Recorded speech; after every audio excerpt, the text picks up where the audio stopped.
جب سے یہ کام کرنے کے لیے دونوں ماں بیٹا ہمارے گھر میں آئے تھے، روبینہ کافی عجیب ہو گئی تھی۔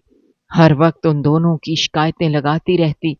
کبھی کبھار تو میرا دل چاہتا کہ میں تھک ہار کر ان دونوں کو کام سے ہی نکال دوں، لیکن اگر نکالتا تو میرے لیے ہی مشکل ہو جاتی، کیونکہ روبینہ سے کام نہیں ہوتا تھا۔ وہ انتہا کی آرام پسند اور ہڈ حرام تھی۔ جب میں گھر میں آتا تو پورا گھر بری طرح سے بکھرا ہوتا تھا، نہ صفائی نہ کوئی کچن کا حال۔ دو دو دن کے برتن کچن کے سنک میں پڑے رہتے تھے۔ اس بات سے مجھے بہت کوفت ہوتی تھی۔ میں جانتا جتنا ہی صفائی پسند تھا وہ اتنے ہی پھوہڑ تھے۔ تو ایک طرح سے یہ کام کے لیے دونوں ماں بیٹے میں نے ہی اپنی کوفت کو ختم کرنے کے لیے بھی رکھے ہوئے تھے۔ یہ لڑکا اکرم بہت سے چھوٹے چھوٹے سوال مان لیتا تھا۔ میرا دل بھی نہیں جانتا تھا کہ میں اپنی بیوی کو کچھ کہوں۔ خیر، اکرم کی چوری کے واقعات آئے دن ہونے لگے اور آئے دن ہی میری بیوی مجھے اس کے خلاف خوب بھڑکاتی۔ میں اکرم کو مار مار کے تھک گیا تھا۔ پھر ایک دن میں نے اس کی ماں کو بلایا اور کہا، دیکھو، میں نے تم پر رحم کھا کر تمہیں اپنے گھر میں کام پر رکھا تھا، مگر اس کا یہ مطلب نہیں تھا کہ تمہارا بیٹا میرے گھر کا کباڑا کرتا پھرے۔ بہتر یہی ہے کہ تم اسے سمجھا لو۔ میری بات سن کر وہ عورت ایک دم سے رونے لگی اور بولی، صاحب، ہم مجبور ہیں، اتنے پیسوں میں ہمارا گزارا نہیں ہوتا۔ میں نے کچھ پیسے نکال کر اسے دے دیے اور کہا کہ تم اپنا خیال رکھو اور اپنے بیٹے کو سمجھا لو۔ وہ پیسے دینے کی دیر تھی کہ وہ عورت بھی ایک دم سے بدلنے لگی۔ پہلے بھی وہ یوں کرتی تھی، لیکن اب اس کا یہ انداز کچھ زیادہ ہی مجھے عجیب لگنے لگا تھا۔ جب بھی میں گھر آتا تو وہ میرے آگے پیچھے پھرتی رہتی۔ روبینہ کو تو کوئی پرواہ ہی نہیں تھی، جبکہ اگر کھانا دینے کی بات ہوتی تو روبینہ کے کہنے پر وہ عورت مجھے کھانا دینے لگتی۔ میرے کپڑے استری بھی وہی کرتی تھی۔ میرا کچھ کھانے کو دل چاہ رہا ہوتا تو میں روبینہ سے کہتا تو وہ جھٹ سے کچن میں جا کر کھانا پکا لیتی، جبکہ روبینہ کی دلچسپی مجھ میں مکمل طور پر ختم ہو چکی تھی۔ مجھے یہ باتیں عجیب بھی بڑی لگ رہی تھیں، لیکن میں خاموشی سے سب کچھ دیکھتا جا رہا تھا۔ تقریباً 3-4 دن بیت گئے تو میں نے روبینہ سے اس بات کا ذکر کیا، کیا تمہیں نہیں لگتا کہ وہ عورت میرے آگے پیچھے پھر رہی ہے؟ اس بات پر وہ تنفر سے بولی، تو پھر پھرنے دو، تمہیں کیا ہے؟ تمہیں تو اچھا ہی نہیں لگتا کہ میرا کام آسان ہو رہا ہے؟ روبینہ، تم میری بات کو سمجھنے کی کوشش کرو۔ میں دیکھ رہا ہوں کہ اس کا رجحان میری جانب آ رہا ہے۔ مجھے فرق نہیں پڑتا، کیونکہ میں بہت خوبصورت ہوں اور تم مجھے چھوڑ کر کہیں نہیں جاؤ گے۔ یہ بات اس نے شان بے نیازی سے کہی۔ یہ بات ٹھیک تو تھی، لیکن میں اندر ہی اندر کافی پریشان ہو چکا تھا۔ میں نے سنجیدگی سے اسے سمجھانے کی کوشش کی کہ میں تمہاری بات سمجھ رہا ہوں، تمہیں چھوڑ کر میں کہیں نہیں جاؤں گا، لیکن تم بھی تو میرا خیال کیا کرو۔ میرا دل چاہتا ہے میرے چھوٹے چھوٹے کام تم اپنے ہاتھوں سے کرو۔ اگر میں کسی شے کی فرمائش کروں تم میرے لیے وہ شے خود بناؤ، نہ کہ وہ کام والی۔ مجھ سے نہیں ہوتا یہ سب کچھ۔ یہ کہہ کر وہ دوبارہ سے اپنے موبائل میں مگن ہو جاتی تھی۔ میں یہ بھی دیکھ رہا تھا کہ روبینہ کی دلچسپی آج کل موبائل میں کافی بڑھ گئی تھی، مگر میں ان شوہروں میں سے نہیں تھا جو اپنی بیویوں پر خواہ مخواہ کا شک کرتے پھرتے ہیں، بلکہ ان میں سے تھا جو جیو اور جینے دو کی پالیسی اختیار کرتے ہیں۔ میں یہ باتیں کرنا چاہتا تھا، مگر میری بیوی ان باتوں پر کوئی بھی توجہ نہیں دے رہی تھی، سو مجبوراً مجھے بھی خاموشی اختیار کرنی پڑی۔